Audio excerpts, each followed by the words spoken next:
Hi guys, welcome back again to my YouTube channel, and today we're having another requested video, and the title is How the Trinity Ideology Was Adopted by Khalid Yaseen. But before anything else, if you are new to my YouTube channel, don't forget to subscribe, click that bell so that you will notify on my next upload. So let's jump in direct to the video. Now this is the Paul who has rewritten the life of Jesus Christ and said to us, one, Jesus said, I came not to change and alter the law. Whose law? The law of Moses. Not one jot nor one tittle, till heaven and earth shall pass away. No one must change or alter the law, for anyone that does so is the least in the sight of God. That's what Jesus said. Now Paul said he came with a new covenant. Paul said he came with a New Testament. Paul said he came to the Gentiles, and that they no longer had to, those that followed Paul, they no longer had to observe the law of Moses. What was the law of Moses? The 10 Commandments.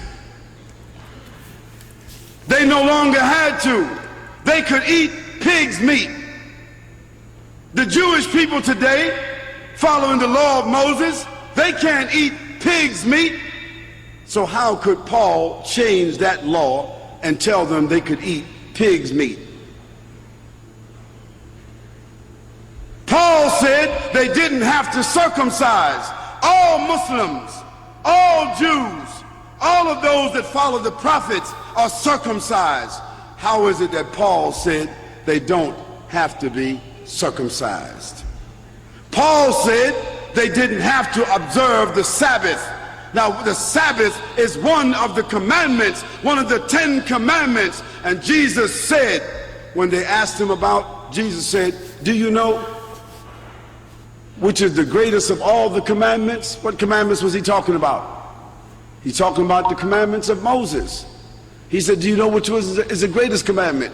Jesus said, love the Lord thy God with all thy heart and all thy mind and all thy soul. This is what Jesus said was the first of the commandments. Because that commandment from Moses was, hear ye, O Israel, the Lord thy God is one, and thou shalt not worship anyone except the Lord thy God, and thou shalt not bow down to any graven images in the heavens or in the earth or in the sea below. For the Lord thy God is a jealous God, and thou shalt not worship any gods along with him. That was the first of the commandments. But Paul said we didn't have to observe that commandment. And it was through the epistles of Paul that Constantine later on, 300 years later, he decided to reconcile this new Jesus at the Council of Nicaea. To be specific, in the year 354, it was Constantine that reconciled Paul's Jesus from the historical Jesus and decided that he would go with Paul's Jesus and kill everybody else. And that's where the Trinity was born. That's where the incarnate God was born. That's where the atonement was born. That's where the idea of Jesus Christ being crucified, dead and buried for 3 days and coming back was born. This is where the idea of Jesus being God was born, because Constantine accepted that idea. Because Constantine had already deified his father as Sol Invictus. And that's how December the 25th became the birthday of Jesus. Although Jesus could not have been born December 25th, because that would have been the winter in Lebanon. And anyone here that is from Lebanon will tell you September the 25th is probably snow in the ground. So why would they have a baby in the manger when there's snow on the ground? But that was the date of the Sol Invictus. And that's when they changed the Sabbath from Saturday, from Yom al-Sabt. Yom al-Sabt, all the Arabs in this room know Yom al-Sabt, the Sabbath is Saturday. So how did the day of worship for the Christians become Sunday? Because that was the day of the worshiping of the sun, and that's the day that Constantine worshiped, and that's where they took the name of Jesus and changed the Sabbath and made it into Sunday. And Moon Day, Monday, and Tuesday, another god, and Wednesday, another god, and Four's Day, another god, and Friar's Day, another god. All gods of the Romans and the Greeks. What did that have to do with Jesus Christ? Absolutely nothing.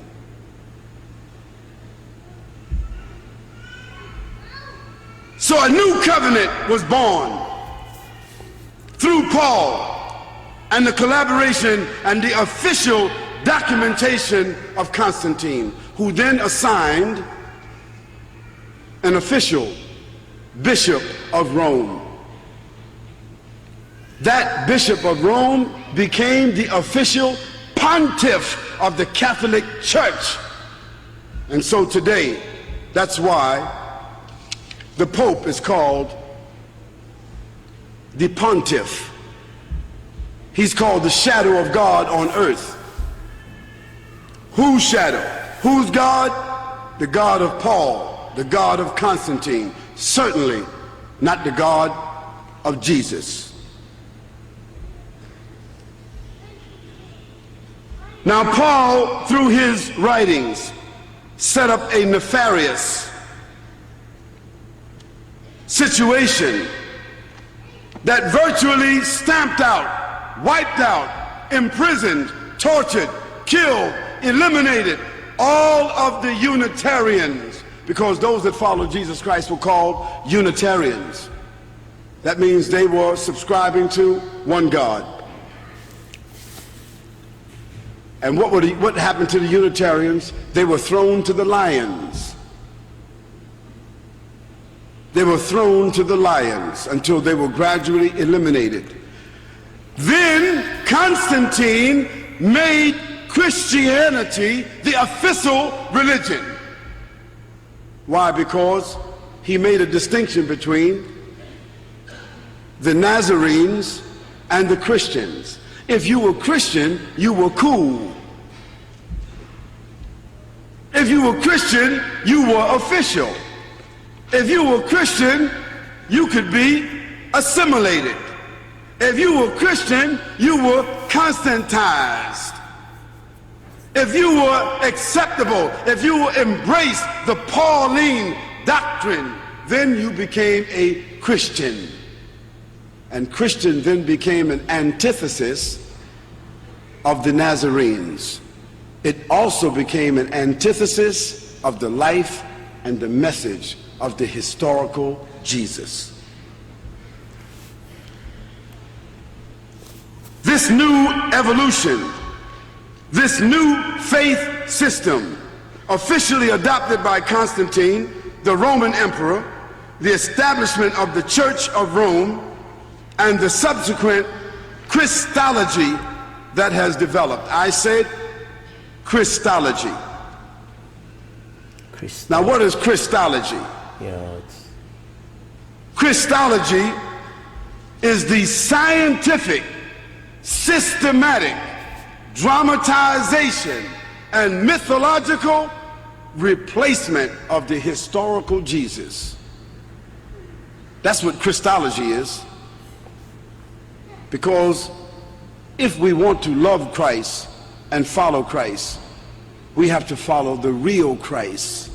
We have to follow, find, and subscribe to the historical Christ.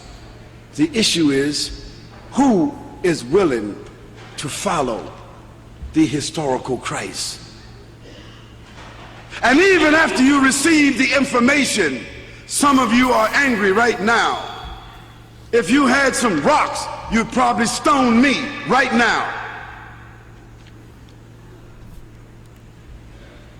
Some of you might want to invite me outside to beat me up. You might want to stand up where you are and just say, you're a liar. I don't care what you say. Jesus is God.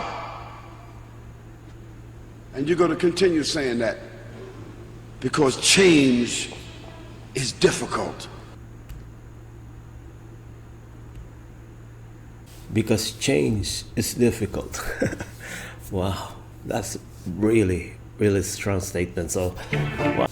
That's the end of the video. Wow, this is my first time to hear this kind of story. So I'm really interested. It's really interesting to me. So guys, thank you so much who requested this video. I really, really, really enjoyed it. And see you guys on my next upload. Bye everybody.